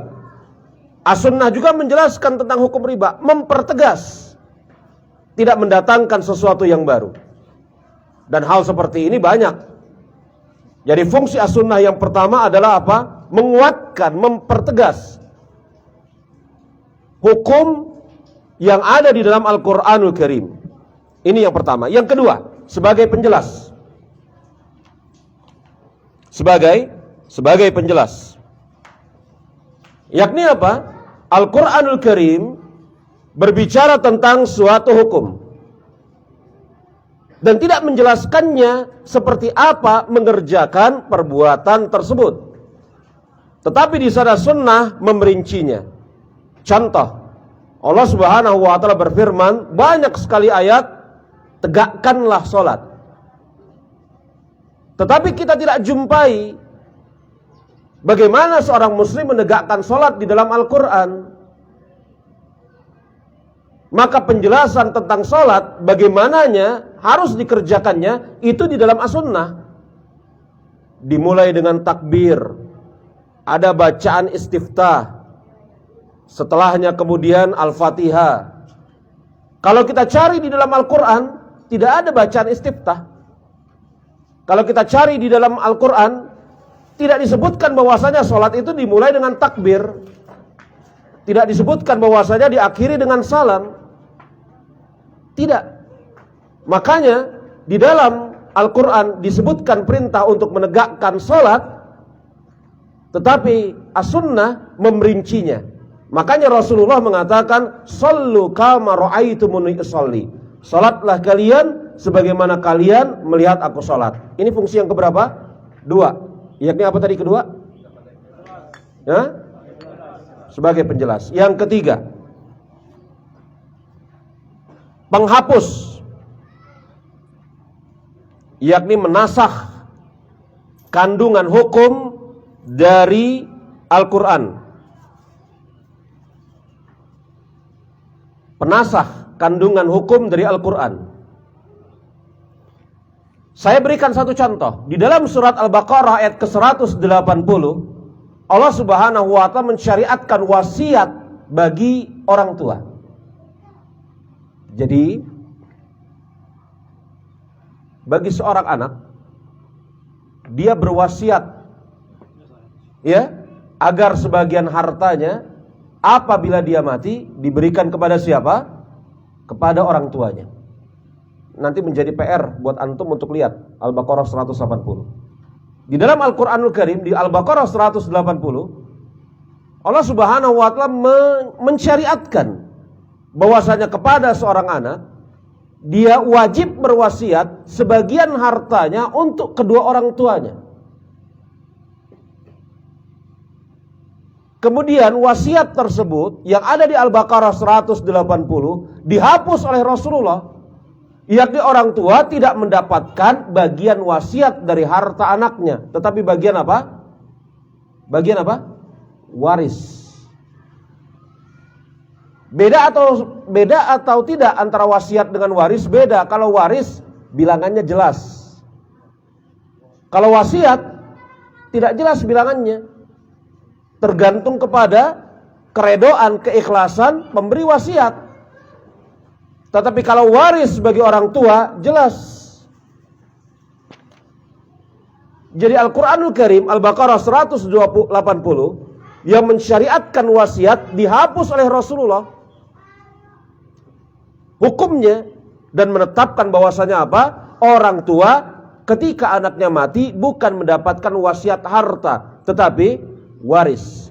Maka orang tua yang awalnya ketika anak mati mendapatkan wasiat, tetapi ketika mereka mati anaknya mendapatkan waris, maka setelah itu apabila orang tua mati anaknya mendapatkan waris, apabila anak mati orang tuanya pun mendapatkan waris dari anaknya. Saya tidak bicara waris ya. Kalau saya bicara waris panjang urusannya. Saya hanya mengisyaratkan bahwasanya apa? Al-Quran hukumnya ada yang dinasakh oleh as-sunnah. Yang keempat, sebagai pelengkap,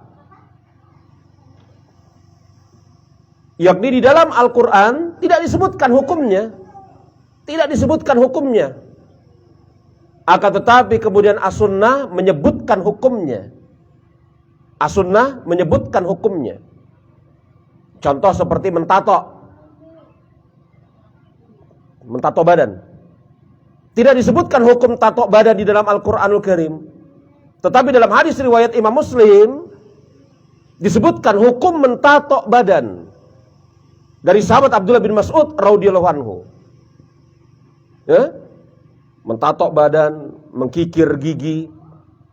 Disebutkan bahwasanya hukum mentato badan, mengkikir gigi, mencabut alis itu hukumnya haram berdasarkan sabda Rasulullah sallallahu alaihi wasallam. Jadi ada seorang perempuan mendatangi Abdullah bin Mas'ud sambil mengatakan, "Hei Ibnu Mas'ud, engkau mengharamkan perempuan yang mengkikir gigi?" "Iya." "Dan engkau katakan itu adalah sabdanya Rasulullah, dan engkau katakan itu pengharamannya ada di dalam Al-Qur'anul Karim?" "Betul," kata Ibnu Mas'ud. "Saya sudah baca Al-Quran dari awal sampai akhir 2 kali. Saya cari tentang pengharaman mengikir gigi. Saya tidak jumpai. Di mana engkau bisa mengatakan bahwasanya mengkikir gigi ada hal larangannya dalam Al-Quran?" Kata Ibnu Mas'ud, "Kalau engkau baca secara teliti, engkau akan dapatkan." Hah? Di mana? Hah? Apa kata Ibnu Mas'ud radhiyallahu anhu?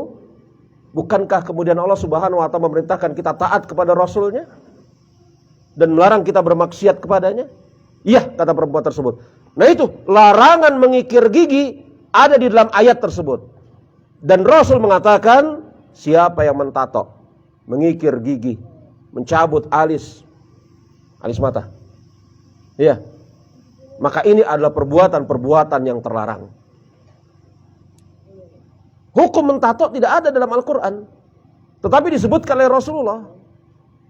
Makanya para ulama semisal Imam Ibnu Hazm mengatakan apa yang diharamkan oleh Rasulullah itu sama seperti apa yang diharamkan oleh Allah Subhanahu wa taala, enggak ada beda. Ada sebagian orang yang mengatakan yang diharamkan Allah hukumnya haram, yang dilarang oleh Allah hukumnya haram, sedangkan yang dilarang oleh Rasul hukumnya hanya makruh. Ini keliru. Yang diharamkan oleh Rasul pun hukumnya haram. Nah ini fungsi dari as-sunnah 4. Yang pertama penegas, ya. Yang kedua penjelas, yang ketiga penghapus, dan yang keempat pelengkap. Baik.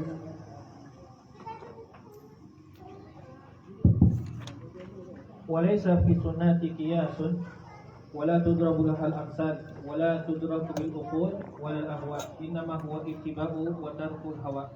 Baik. Berkata Imam Ahmad bin Hanbal, dan di dalam sunnah tidak ada kias dan tidak boleh dibuatkan perumpamaan dan tidak dapat diukur dengan akal serta hawa nafsu, dan sesungguhnya ya di dalamnya adalah ittiba atau mengikuti sunnah Rasulullah SAW dan meninggalkan hawa nafsu. Imam Ahmad rahimahullahu taala mengatakan walaisa fi sunnati qiyas. Tidak ada di dalam sunnah qiyas. Qiyas itu analogi.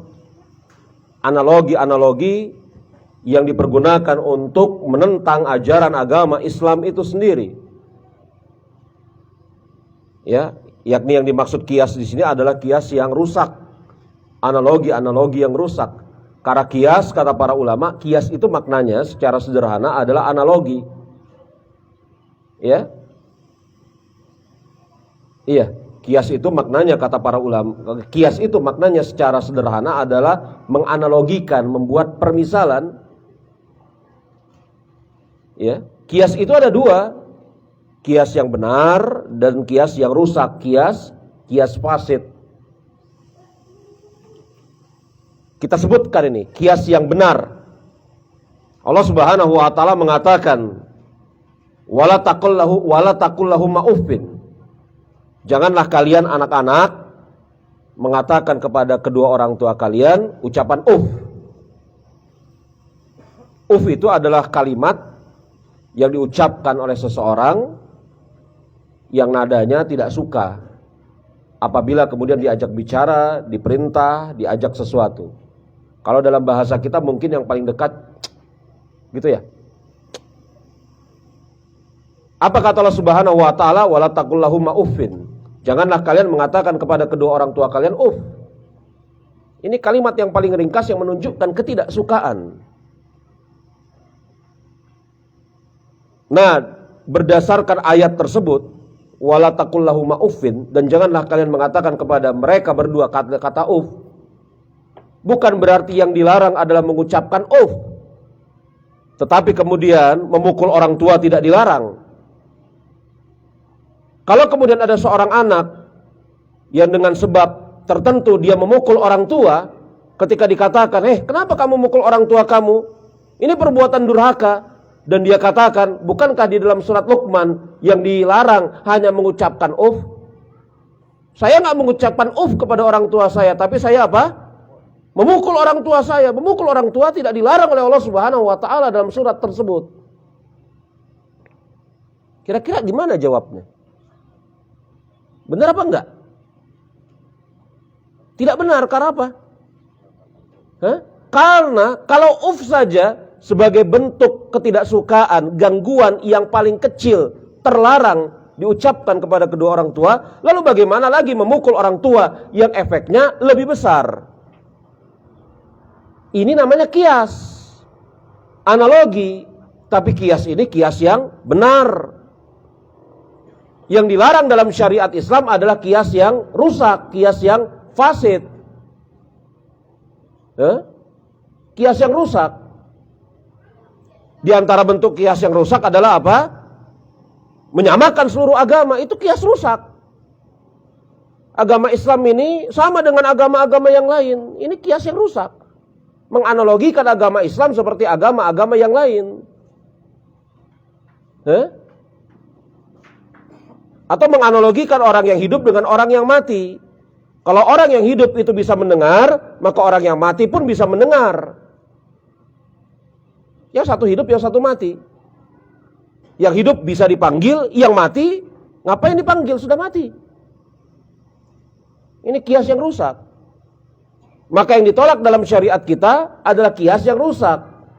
Membuat perumpamaan, analogi-analogi yang tidak benar, yang fungsinya sudah barang tentu bukan untuk mengagungkan syariat, bahkan untuk membantah syariat itu sendiri.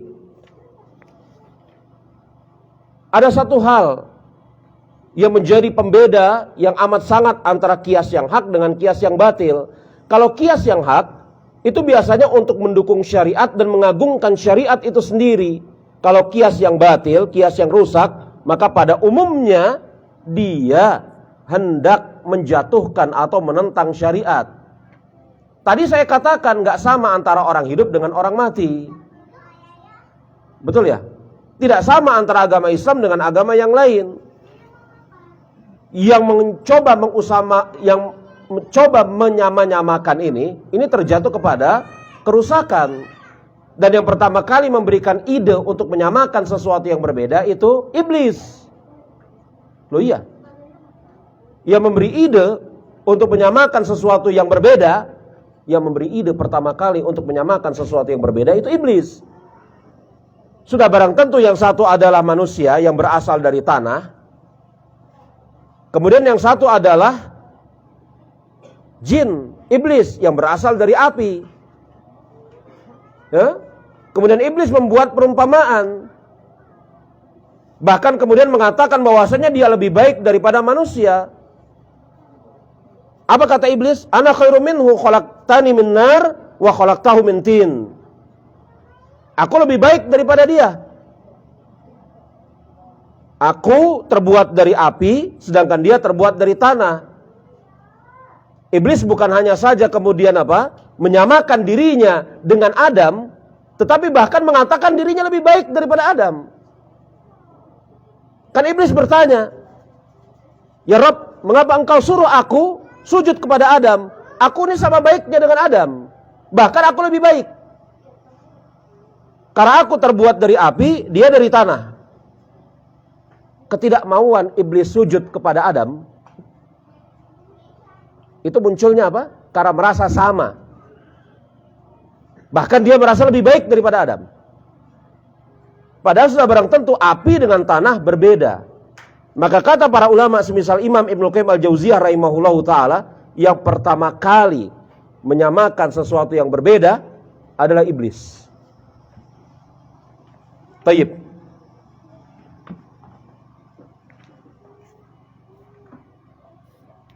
Adal.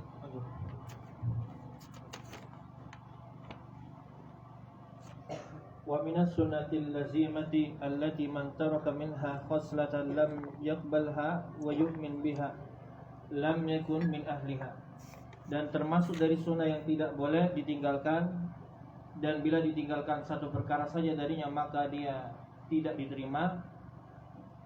menerima dan beriman dengannya sunnah dan tidak termasuk dari ahlinya adalah al-imanu bil qadri khairi wa syarrihi, yaitu beriman kepada takdir baik dan takdir buruk Allah Subhanahu wa taala. Imam Ahmad rahimahullahu taala melanjutkan ucapannya. Ya, apa kata Imam Ahmad rahimahullahu taala, dan termaksud sunnah yang harus diyakini. Jadi Imam Ahmad, kalau kita lihat ya buku ini, di awal Imam Ahmad memberikan apa? Memberikan patokan kaidah. Kalau kita ringkas, sebelum ini yang saya tadi terangkan, Imam Ahmad memberikan patokan kaidah. Kaidah yang pertama, ya, kaidah yang pertama. Jadi Imam Ahmad rahimahullahu taala memberikan patokan atau kaidah. Yang pertama, bahwasanya Al-Quran dan As-Sunnah harus kemudian dipahami dengan pemahaman salafus soleh, yakni pemahaman para sahabat dan orang-orang yang mengikuti mereka di atas kebaikan. Makanya Imam Ahmad mengatakan tamasuk, berpegang teguh dengan apa yang dipegang teguh oleh para sahabat. Ini yang pertama. Iya. Yang kedua, Imam Ahmad rahimahullahu taala memberikan kepada kita kaidah yang kedua, bahwasanya seorang muslim dia harus menghindarkan diri dari yang pertama, bid'ah. Yang kedua, hawa nafsu. Yang ketiga, berbantah-bantahan. Khusumat, mira, jidal. Apalagi berbantah-bantahannya tanpa ilmu. Ya, meninggalkan diri dari bid'ah, hawa nafsu, dan berbantah-bantahan di dalam perkara agama. Iya.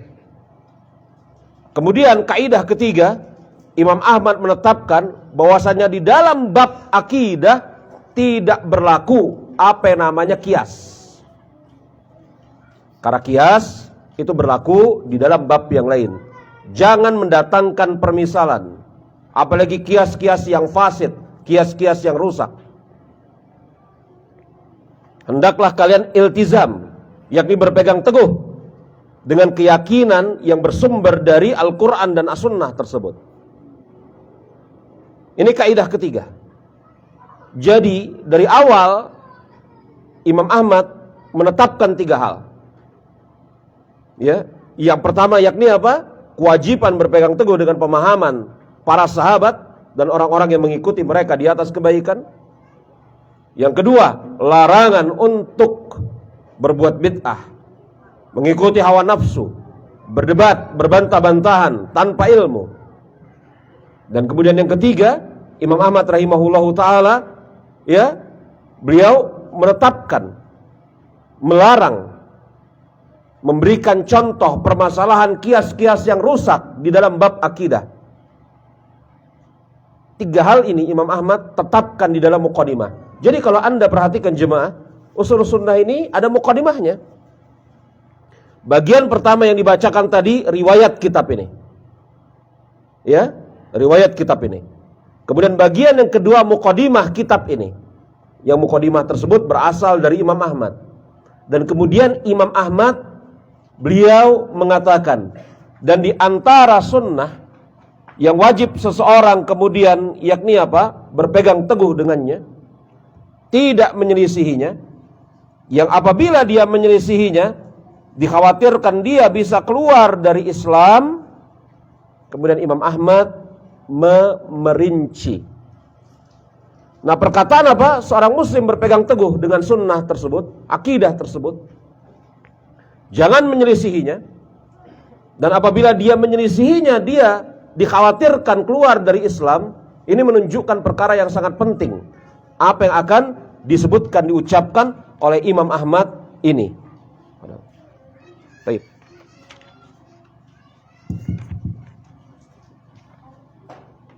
Wa tasdiqu bil ahadits fi wal imanu biha la yuqalu la wala kaifa.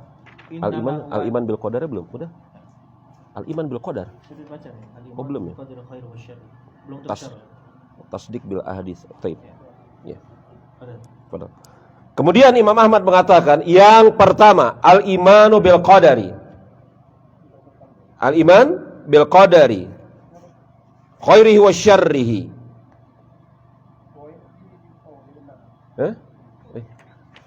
Yang pertama al-iman bil qadari khairihi wa syarrihi. Iman kepada takdir yang baik maupun yang buruknya. Jadi jemaah rahimani wa rahimakumullah, ini yang pertama. Imam Ahmad rahimahullahu ta'ala menyebutkan, bolehlah kita katakan ya, ini yang pertama, keimanan kepada qadar. Keimanan kepada qadar, yakni kepada takdir. Seorang muslim, dia wajib beriman kepada takdir, qada dan qadar Allah subhanahu wa ta'ala. Ya. Ini sebagaimana maklum dalam hadis riwayat Imam Muslim, hadis Jibril, di mana kemudian ketika Rasul ditanya tentang apa itu iman, beliau menyebutkan rukun iman dan menyebutkan setelahnya antu'minu billahi antu'minu bil qadari khairihi wasyarrihi. Engkau beriman kepada takdir Allah yang baik maupun yang buruknya. Di sini saya akan membahas dua hal. Hal pertama, Imam Ahmad bin Hanbal memulai dengan keimanan kepada qadar. Padahal kita tahu keimanan kepada qadar bukan hanya satu-satunya rukun iman.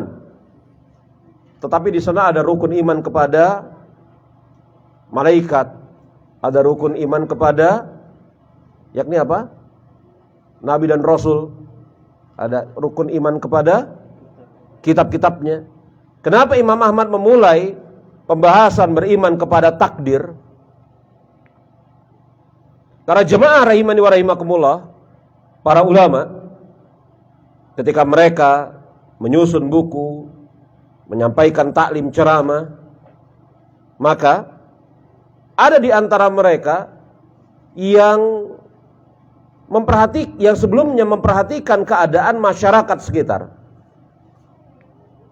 Dan pada zaman Imam Ahmad, sebelum Imam Ahmad, pada zaman Imam Ahmad, pada zaman setelah Imam Ahmad, penyimpangan di dalam bab qada dan qadar sedang ramai-ramainya. Iya, pada zaman Imam Ahmad, sebelum Imam Ahmad, pada zaman Imam Ahmad, setelah zaman Imam Ahmad, penyimpangan terhadap pemahaman yang benar, pemahaman yang benar terhadap qada dan qadar sedang ramai-ramainya.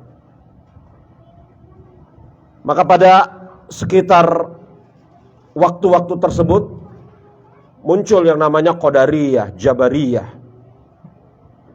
yang mereka ini menyimpang dari pemahaman akidah Ahlussunnah wal Jamaah dalam bab takdir. Sebagian mereka mengatakan Allah tidak menakdirkan segala sesuatu. Segala sesuatu itu terjadi ya karena terjadi begitu saja. Tidak ada campur tangan dari Allah Subhanahu wa ta'ala sedikit pun juga. Di antara mereka mengatakan bahkan semuanya diatur oleh Allah Subhanahu wa ta'ala. Manusia itu seakan-akan robot, nggak punya kehendak, nggak punya ikhtiar. Sebagian lagi mereka mengatakan Allah Subhanahu wa ta'ala menakdirkan yang diperbuat oleh hamba, tetapi Allah tidak tahu apa yang akan diperbuat oleh hamba sampai hamba itu berbuat. Coba nih, aneh-aneh betul makolat mereka ini, omongan-omongan mereka ini. Ada yang mengatakan bahwasanya Allah Subhanahu wa ta'ala tidak mengatur segala sesuatu. Sesuatu ini terjadi begitu saja tanpa ada urusan, tidak diatur, tidak diurus oleh Allah Subhanahu wa ta'ala. Terjadi begitu saja. Ya daun jatuh ya karena dia pengen jatuh. Anda duduk di sini ya karena Anda duduk di sini, nggak ada urusannya sama Allah Subhanahu wa taala. Kita masih hidup ya karena kita sehat, menjaga kesehatan, nggak ada urusannya sama Allah Subhanahu wa taala. Orang itu mati ya karena dia pengen mati, bukan karena Allah telah takdirkan dia untuk mati. Nggak ada urusannya. Ini maqalat pertama. Maqalat itu ucapan-ucapan ya. Maqalat kedua, bahkan semuanya diurus oleh Allah Subhanahu wa taala. Sampai-sampai hamba tidak memiliki kehendak. Si hamba yang bermaksiat itu, mencuri, itu Allah perintahkan, Allah gerakkan, Allah ridhoi dia untuk mencuri. Makanya dia mencuri. Tidak mungkin hamba itu kalau tidak diridhoi oleh Allah Subhanahu wa taala mencuri, dia mampu mencuri. Berarti mencurinya si hamba itu Allah ridhoi. Kalau nggak Allah ridhoi, nggak mungkin dia bisa mencuri. Aneh-aneh ini. Ada lagi pendapat, omongan, maqalat mereka yang ketiga. Allah mengetahui segala sesuatu yang akan diperbuat oleh hamba. Allah Subhanahu wa taala mengetahui segala sesuatu. Tetapi apa yang akan diperbuat oleh hamba, saya ulangi, Allah menciptakan perbuatan hamba, menakdirkan apa yang akan dilakukan oleh hamba. Tetapi Allah tidak tahu sampai hamba itu mengerjakannya. Aneh-aneh, janggal-janggal. Yang kelaziman omongan-omongan mereka ini menisbatkan kejahilan kepada Allah Subhanahu wa taala. Allah nggak tahu sampai hamba itu berbuat. Yang kelaziman ucapan mereka ini menisbatkan kezoliman kepada Allah. Yakni apa? Allah memaksa hamba berbuat kemaksiatan. Ya? Yang kelaziman ucapan mereka ini sama saja menisbatkan Allah tidak memiliki kuasa. Hambalah yang berkuasa atas urusannya. Ini macam-macam pada zaman Imam Ahmad ini. Sebelum Imam Ahmad sudah ada, masa Imam Ahmad muncul. Setelah masa Imam Ahmad makin marak. Makanya Imam Ahmad berdasarkan ketajamannya, beliau tempatkan beriman kepada qadar di yang pertama. Tadi telah saya isyaratkan bahwasanya di antara muridnya Imam Ahmad, Imam Bukhari. Pada masa Imam Bukhari lebih lagi ini. Yakni apa? Muncul lagi penyimpangan terhadap takdir. Ya. Sampai-sampai Imam Bukhari buat suatu buku yang menjelaskan akidah Ahlussunnah terhadap masalah ini. Ini yang pertama. Mengapa Imam Ahmad menyebutkan iman kepada qadar? Karena untuk membantah berbagai macam penyimpangan di dalam bab qada dan qadar yang ada pada zaman beliau, yang sedang tumbuh marak-maraknya. Yang kedua, perkataan Rasulullah, engkau beriman, dan perkataan Rasulullah yang dinukil juga oleh Imam Ahmad di sini, engkau beriman kepada qada dan qadar baik maupun yang buruk. Maka baik dan buruk di sini itu ditinjau dari sisi hamba. Maksudnya apa? Ditinjau dari sisi apa yang Allah Subhanahu wa taala lakukan kepada hamba, maka seluruhnya baik. Tetapi ditinjau dari sisi respon hamba, saya ulangi. Ditinjau dari apa yang Allah Subhanahu wa taala lakukan kepada hamba, maka seluruhnya baik. Tetapi ditinjau dari sisi respon hamba terhadap ketetapan Allah, maka bisa jadi hamba tersebut meresponnya, menanggapinya dengan baik, bisa jadi menanggapinya dengan apa? Dengan buruk. Jadi perkataan engkau beriman kepada takdir yang baik dan yang buruk, itu tidak boleh dipahami Allah Subhanahu wa taala menakdirkan keburukan bagi hamba. Karena apa? Karena takdir yang Allah takdirkan kepada hamba itu merupakan bagian dari kudrah iradah. Allah Subhanahu wa taala. Qudrah itu yakni kemampuan, iradah keinginan. Ikuti logika saya. Daurah kitab asik. Tapi harus konsentrasi. Ya. Makin lama siang makin panas. Bersabar. Jalan menuntut ilmu bukan jalan yang mudah. Imam Muslim dalam Sahih Muslim itu menyusun Kitabus Shalah. Kemudian Imam Muslim di dalam kitab Sahih Muslimnya Kitabus Shalah ya, menurunkan banyak hadis tentang satu saja. Imam Muslim di dalam Kitabus Shalah, kitab salat, menurunkan banyak hadis dalam satu pembahasan. Yakni pembahasan apa? Pembahasan tentang doa-doa iftitah dan yang semisalnya. Banyak sekali riwayat hadisnya. Kemudian setelah itu Imam Muslim bawakan atsar, ucapan Yahya bin Abi Katsir. Layanul ilm birahatil jasad. Ilmu itu tidak bisa diperoleh dengan jasad yang berleha-leha. Muncul pertanyaan luar biasa di sisi para ulama, apa urusannya atsar Yahya bin Abi Katsir dalam bab salat? Apa urusannya? Ucapan Yahya bin Abi Katsir, ilmu itu tidak bisa diperoleh dengan jasad yang berleha-leha, apa urusannya sama bab salat? Wah, sebagian ulama kemudian berusaha untuk menggali, kenapa Imam Muslim keluar dari pakemnya? Dalam kitab Sahih Muslim, Imam Muslim hampir tidak pernah membawakan ucapan selain ucapan Rasulullah.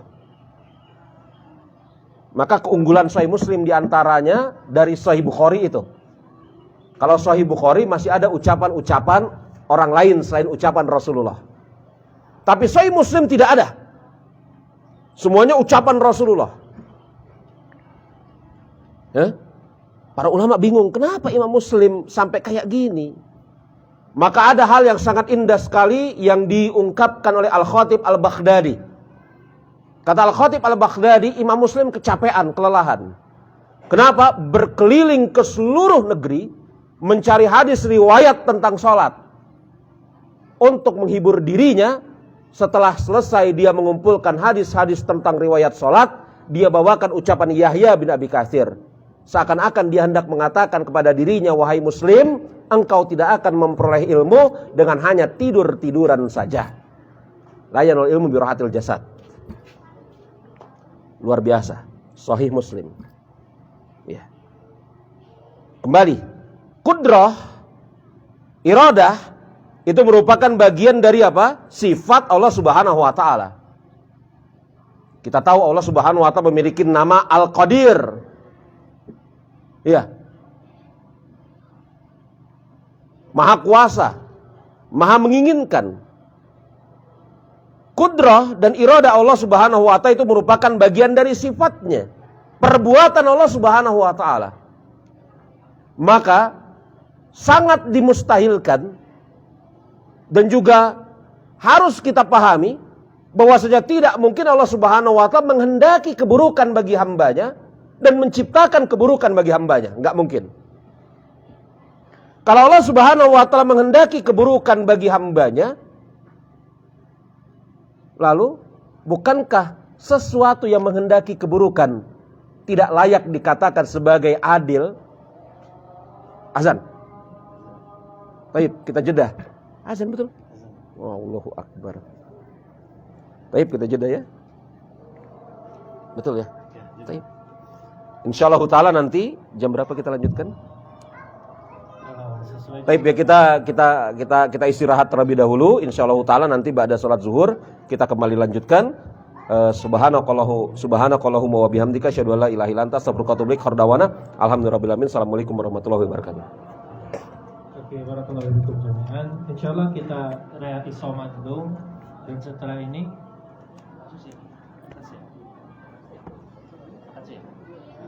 dan setelah ini insyaallah kita ada makan siang ya, makan siang dulu. Kemudian kita lanjutkan lagi ya pembahasan dari kitab usul surah ini insyaallah. Barakallahu fikum jami'an. Mari kita menuju masjid bersama-sama salat jamaah. Kemudian kita lanjutkan dengan makan siang. Assalamualaikum warahmatullahi wabarakatuh.